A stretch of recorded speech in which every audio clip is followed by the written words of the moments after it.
এই মুহূর্তে আপনারা দেখলেন আমি এখানে টাইম কল থেকে জল নিয়ে এসে দিলাম। কচ্ছপটি কুকুরে খাচ্ছে, এখনো দেখুন ওদিকে।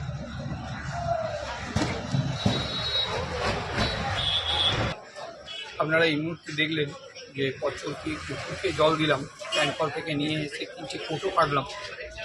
প্রত্যেকের বাড়িতে এরকম কোটো হচ্ছে যে প্রত্যেকের বাড়িতেই থাকে। প্লিজ একটু, এই প্রচুর গরম পড়েছে, তো এরকম ছোট্ট ছোট্ট কোটোগুলোকে কেটে অনেকে কোটো ফেলে দেয়, ফেলে না দিয়ে সেই কোটোগুলোকে কেটে ছাদের উপরে দিই, কারণ পাখিদের জল খাওয়ার খুব সমস্যা হয়। তো আমরা যে সেই কোটোগুলোকে কেটে ছাদের উপরে একটু দিলে কিন্তু পাখিরা জল খেতে। বাড়িতে আমরা কোটো ফেলে দিই, অনেকে ফেলে দেয়, সেগুলোকে ফেলবেন না। ছোট ছোট করে কেটে জল ভরে দিয়ে যার গাছ আছে সেখানে গাছের উপরে দেওয়ার ব্যবস্থা করুন, যার বাড়ির ছাদ আছে সেই বাড়ির ছাদে দেওয়ার ব্যবস্থা করুন। দেখুন অনেক পাখি জল খাবে, তাতে করে ভালো লাগে। বল।